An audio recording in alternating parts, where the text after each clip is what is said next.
All right, episode 6 of Before You Build, where we discuss decisions that don't feel heavy yet, but eventually you get stuck with. So today I have another one of our incredible people on our team, Josh Thompson. Thank you. I'm super stoked you're here. So Glad to you're the COO of Mana Development Group, Yes. but you also support me with Mana Construction Company. Yes. And so your experience is in restaurants, but also in just scaling companies and, being involved at the highest level at this point in your career. So maybe just give me a little bit of a snippet of your experience and Sure. kind of what you do now. Sure. So, restaurants is pretty much all I've ever done. My first job was at a little taco shop here in San Diego. It's called Fens, kind of a Rubio's little knockoff. But so in high school, really started in restaurants. They owned 5 restaurants at the time. And the thing that was fun about that experience is they actually grew from 3 to 5 when I was there and actually helped even build some of the laid some tile for them. So the thing about restaurant people is that we always tend to learn a little bit about everything because you kind of have to. So started there and really just restaurants is all I've ever done. I worked with Chart House Restaurants for a little while and was a GM for them after college, and then joined Panera and Paul Saber Mana Development Group in 2003. And we had 0 restaurants at that time. So went from 0 to the 160 that we operate now, and certainly done a lot with Mana from day one in that growth process, as you know. So Yeah, and you're obviously, maybe it's not obvious for someone else, but like for me, you're an incredible people leader. And I think Mana, in both entities, Mana Development and Mana Construction Company, like people is what's most important. And Sure. so I think that you've grown into this role because of the way that you treat people. And that's why I respect you so much and love your perspective on, even though we're talking about buildings, so much of it is informed and, saturated in that as sort of the backdrop. So yeah, thank you for that. yeah, no worries. So I remember this funny story. I don't know if I'm allowed to share a you story. can on this share whatever you podcast. want. Okay. It was kind of boring. The first restaurant we built was in Escondido. And I was training in St. Louis because there was no Panera Breads here. So I was training in St. Louis and we were going back and forth. So one day I flew home. Mary actually picked me up. My wife picked me up and we were driving home. We drove right past it. I'm like, oh, let's stop into Escondido. It was under construction at the time. I walked onto the job site with a pair of flip-flops. And the GC, Chris, Trevor Laris, he kind of gave me the one up. Now, who are you? Get off my job site, and you can't wear those shoes on here. So anyway, pretty much done it all, which was so fun with Panera as we were building restaurants to be so involved in learning about the construction side of the business and how we build restaurants, because learned a ton when you build them yourself and you learn what to do, what you would never do again, what to make sure you do over and over again because it works. Just learned a ton. So yeah, and I think that's one of, obviously the reason I want your perspective on this. And I was asking Megan, some of the questions like that were more specifics on the operation. So I wanted to hear your perspective on a couple of like a little bit larger scale thoughts.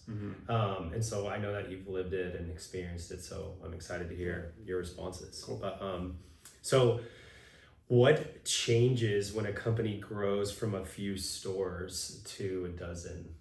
You mean like operationally, or Yeah, if you're thinking, if to kind of set the stage, like we're thinking about how facilities decisions impact the business. And so right now we're discussing like the premise is that like a company's success is largely based off the decisions that happen before you ever build. Even though we're a general contractor and we're doing the construction execution, and that's where we make the bulk of our money and our profit, we think that helping our clients make the wise decisions before the build is what's most important. Yeah. And so right now, if you're thinking about like your experience, I thought was a good entry of like you're going from a couple stores to 5, 10, 15, what changes? And maybe your mind goes to operations and maybe it goes to like the business model, and maybe it goes, but like just kind of. Yeah, I You think know. generally when you say that, and I think I look back on my own experience, when you start to go from managing one store to now you're managing two stores to now you're managing three, four, five, the reality is you just have less control.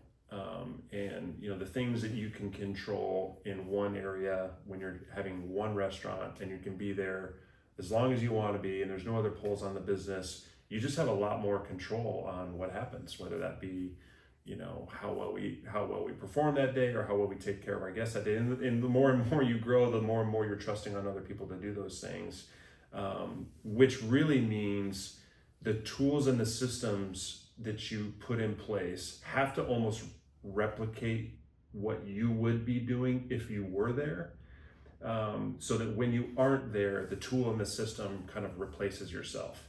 So it's not dependent on me personally to say, we need to do this right now. It's the tool or system that points to those things that need to get done. So in the same way that works from open to close in a restaurant, it's the same way that it works from, we've been in situations where we're building multiple restaurants at the same time. So do your GCs understand where you are in the process and what steps need to happen? So I think to me, as you grow and scale, it comes down to duplicating yourself, not in physical presence, but in the form of a system, a tool, and then also, the managers that you have on site to use those tools with your own vision, if that makes sense. Yeah, for sure. And so even more specifically, like how do facilities decisions impact scaling? I think it's, I think if you think about when you build and when you're under construction in a restaurant, you learn more of when you get to scale of the things that can cause efficiency in your restaurant or lack of efficiency. I think the thing that's different about working with a contractor who's either managing your facilities or helping you build is GCs that understand the restaurant business and what's going to happen once they open the doors is so valuable. I'm trying to think of a practical example. It's, typically your GC is going to build a plan. That's what you want. You get a good set of plans, you get a good design, and you go build this. And there's a lot of guys out there that will go do that. There's no question. But there's the one that's built 20 restaurants before, that when he looks at the plan and goes, this door is swinging this way, and it's going to hit the guest or the guy who's coming back to the dish area. So actually, if you swung the door this way, less workman's comp, less injury, more efficiency in your restaurant, you save labor because you intuitively know that because of the restaurants that you've built. So that comes to mind when you think about scaling in the form of facility. You start to just learn and understand even just the way a door swings, the impact on your overall business and the experience for your employees and for your guests.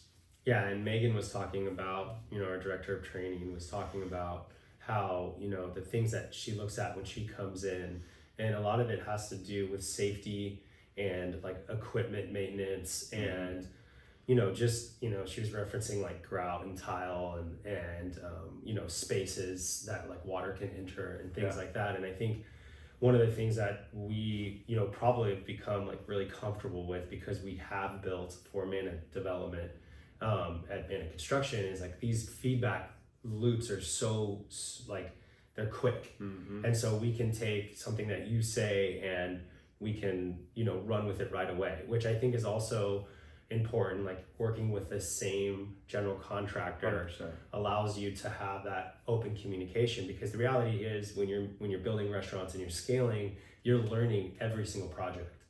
And even in a brand that's extremely sophisticated like Panera, the changes and even in the back of house are frequent. And so I remember, I haven't given you credit for this, but one of the first posts I did on the LinkedIn when we decided to go digital to market for Manna Construction was on the 9 sets of plans we put back into the city during COVID, which really was your call. I actually remember sitting on the phone at the Vista Panera and being like, Josh, like this is going to cost us hundreds of thousands of dollars to put these back through the city and redraw them for a new operating model. And basically I chalk that up as saying like, yeah, long term it's going to pay off. But I think at scale you've learned that lesson, knowing that it's worth doing that. Yeah, no doubt. I mean, obviously in the restaurant business, labor is our most expensive commodity from a lot of reasons, and the most valuable asset that we have. But in terms of construction and how that impacts your labor is incredible. I mean, just you think of footsteps, and I think a GC that understands the business and understands the restaurant business can make some of those intuitive calls because they do know the business. If you save 2-3 footsteps, meaning this hallway we shrink down because it limits my footsteps from how I'm getting from my dining room dirty table to my dish room over the course of your lease. I mean, it's millions based on our wages today. So those working with someone who understands those things is like incredibly valuable. Yeah, that's awesome. Okay, what building decisions affect operations long term? I think you said maybe footsteps, but like maybe think of it, we talked about size of space, and just to kind of to get some other thoughts in your minds. But when I ask that question, do you think of anything else? I think of materials used. I think of surfaces. I think of, when I say that, we go into a lot of beautiful restaurants today, that are just done immaculately. They open, they're like, wow, this place is incredible. It's funny though, because as an operator, I look at a lot of those and I kind of go, what's that going to look like in about a year? And I think Panera has even gone through a few of those things when we built some of our restaurants under new design or new furniture designs. You're kind of looking around and go, okay, this isn't going to hold up. And so when I think about, the question that you asked about that, what the costs and stuff that are associated with that, I think about that. I think about high traffic areas and what floor tiles you're using. I think about, we made a switch years ago to go from quarry tile in our back of house to the new smooth surface that we've been using. Maybe a little bit more expensive on the front end, but those kind of choices not only are easier to clean and maintain on a daily basis for your staff, that saves labor. They hold up over time. You're not gonna have grout replacements. You're not gonna have all of those things that happen to you. And what's the value to that? I mean, well, it's immensely valuable. And same thing in your front of house. So I think about those things too, like materials and stuff. Megan actually said the same thing. Did she? Because she said, when we were going through, one of the generations where you had like the wheat, and like they had to glue them to the whatever shelves that were there, like to it was like a design, function or whatever. But she was talking about that, and then also just like some of the things that are harder to clean. And we've looked at mini brands, and we've built for mini brands, and as we've looked and seen different concepts, you do see that they'll have like an idea to do like a merchandising area, and it's like it's typically very dusty after a year or two because it's not easy to clean. Okay, where do operators feel the building every day? Oh man, I think where we feel it day to day is some in those same areas, like the things that are harder to clean. If that's what you're referring to, I mean, I think even the exterior and how that appears. So I think certainly as an operator, how the building kind of appears to me is usually like. Where is it getting the most wear and tear, and how can I keep it from getting that same wear and tear? There's always going to be, there's been examples of maybe where you have a set of furniture that you build your restaurant for, and you don't anticipate that chair is always going to hit the wall in the same spot, just because people sit down in the same way.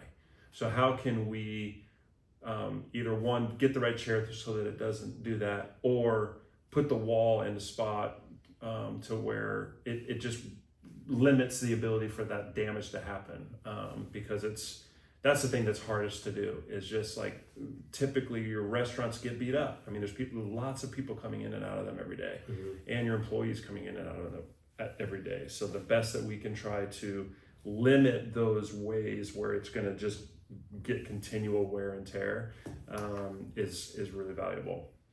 Yeah, I think of like sometimes concepts will have an idea of what they want to do, or like dreamers that are like scaling and building like new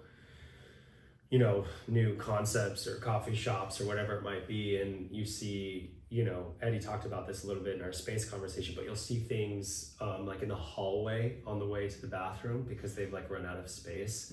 And you're like, when you're designing the space before you build, like you have to think about like, where am I going to store all of this stuff? And if I am going to build, if I'm going to have drywall, am I going to put a chair rail, and how high should that be? Are my furniture going to stay the same height?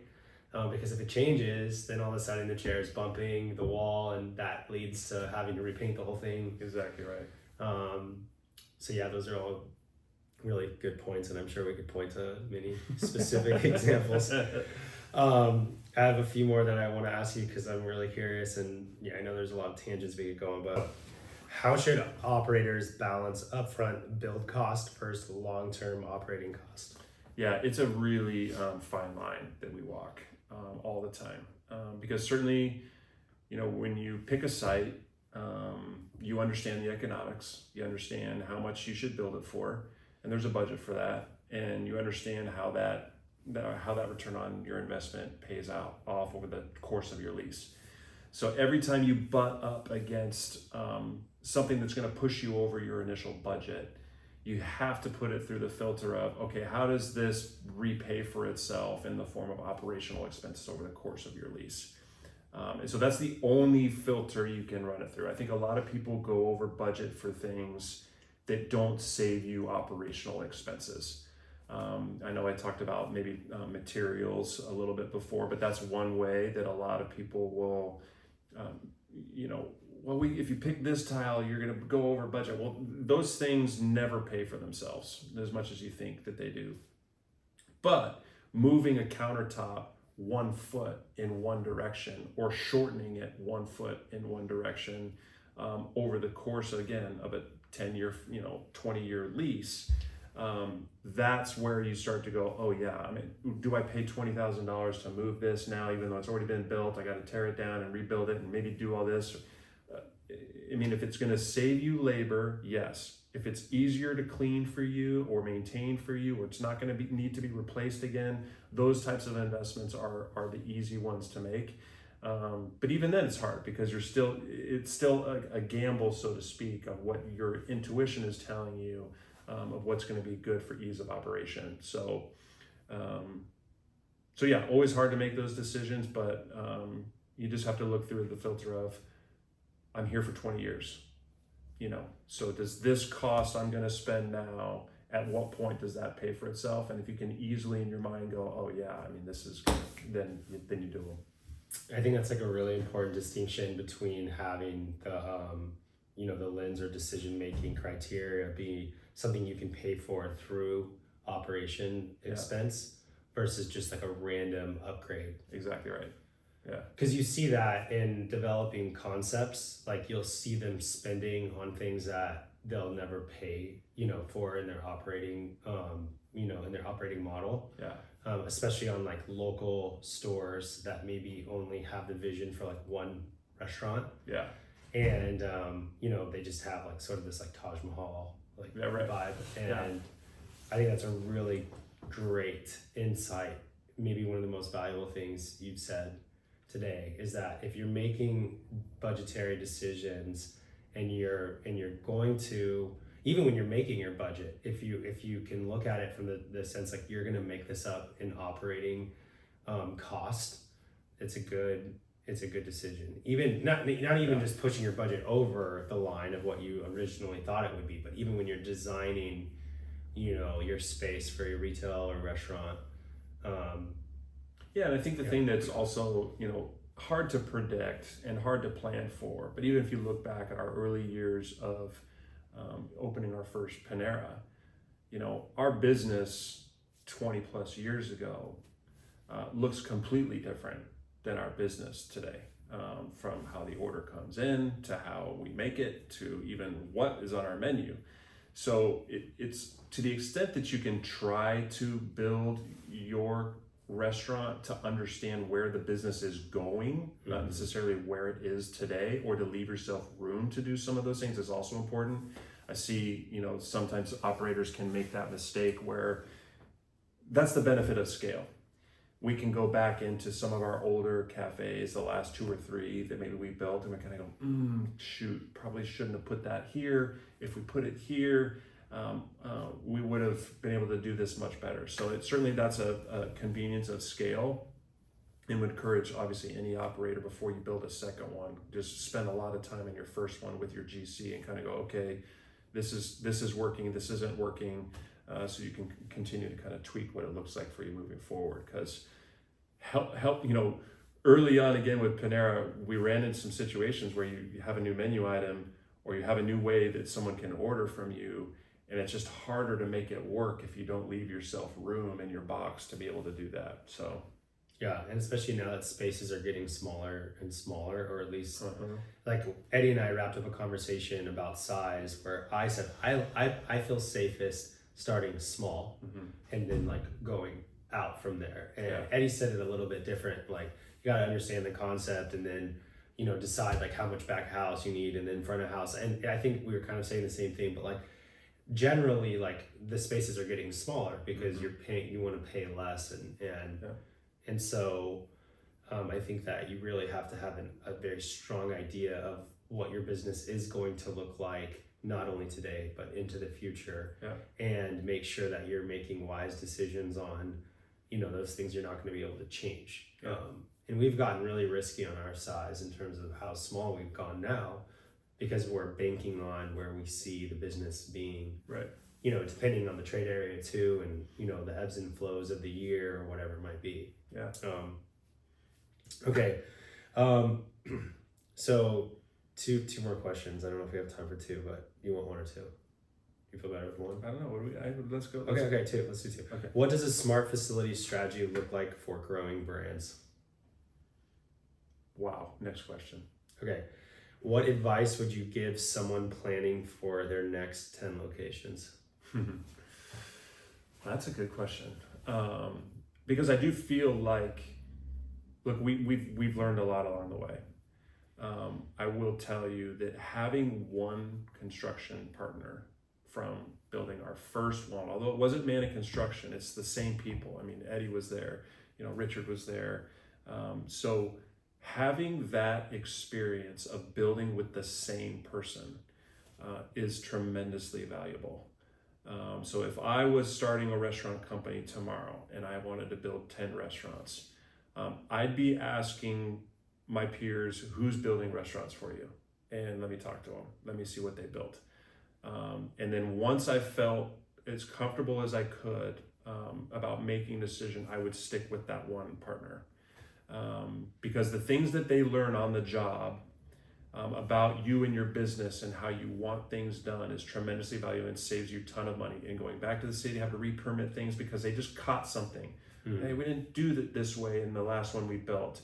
And so they'll call you, hey, I just saw on the plans, you got this thing here. We didn't do it that way at your last one. Are you sure that this is what you want? 9 times out of 10, by the time your GC gets to the 3rd or 4th one, they're already just making those decisions for you because they know how you're going to respond.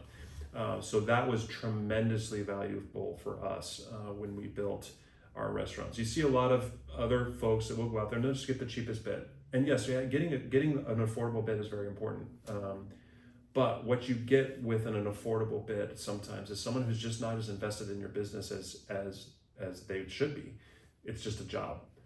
It's not a relationship. It's not a partnership. It's not someone that okay, this isn't just about building this one tomorrow. I'm building 10 restaurants with you, so let's get them right. Because that is tremendously valuable and would, 100% do that over and over again. Even if everyone's going to have their things that they do really well and maybe the things that another GC does really well. But to me, and I don't know to us at Manna, it's been, we wouldn't do it any other way. Pick someone you trust and build them with you. Yeah, I think that's great advice, and I agree. I think that the communication is maybe the most important thing that you can do. Yeah. I think that the misperception is that the construction execution is like the hardest part. It's really not. Yeah. It is challenging, but like if we can plan early, construction can go relatively smooth. Yeah, no, I agree. And I think that it's the decisions before you build that really set you up for success or not. So, sort of a closing statement: the building isn't just a project; it becomes part of the operating system of the business. Makes Say the sense. question again. It's not even a question; it's more of a statement. Oh, statement. You know, kind of like closing off our. Oh, I got it. conversation. Say it again. It says the building isn't just a project; it becomes part of the operating system of the business. Absolutely. I mean, it's a relationship, you know. Yeah, you and the building.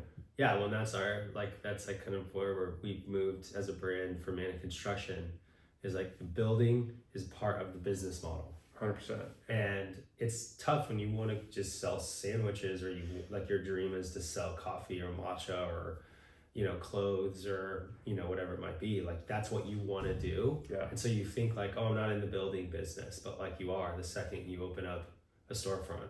That's right. And that gets, I mean, think about all the jobs that are related to buildings.